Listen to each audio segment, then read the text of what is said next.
Seen here on the red highlighted section on the map is the 11-mile project limits of the 635 East project. The design modifications encompasses this area in the blue box, just west of Garland Avenue to east of Shallow Road.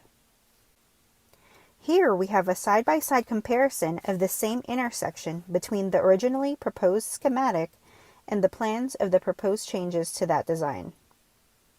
Major changes that will be made to the original design include the proposed eastbound and westbound frontage roads being made to be on new elevated structures at Garland and the KCS rail line, Garland and Shiloh being maintained at the same elevation, added loop ramps, new locations of U-turns, as well as exit and entrance ramps, and the removal of this connection, referred to as a jug handle due to its shape in the original design.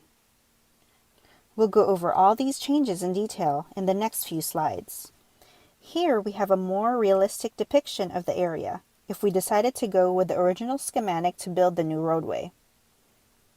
In the original design, you can see that this jug handle connection is what drivers would use to get to and from the westbound frontage road from Shallow Road.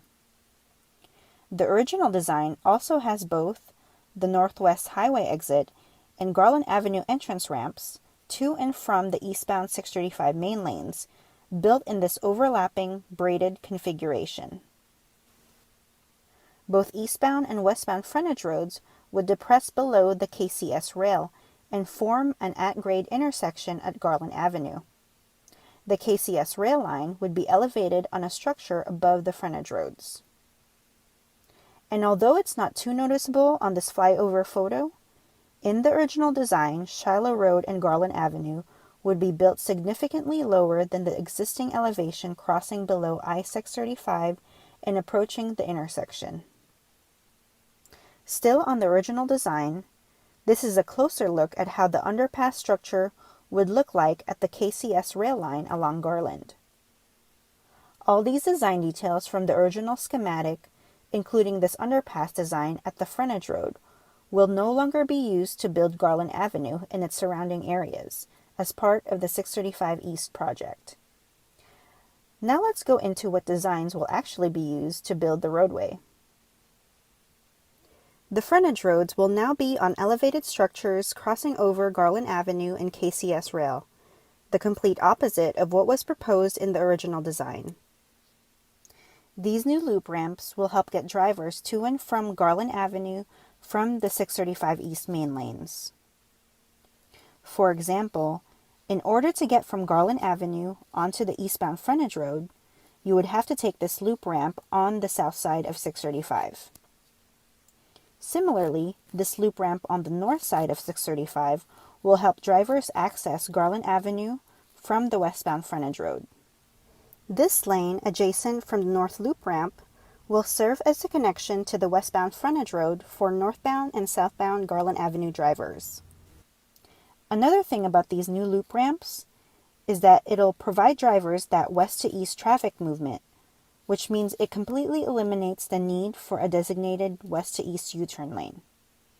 This is why on this new design, the west to east U-turn originally placed along Garland has been removed.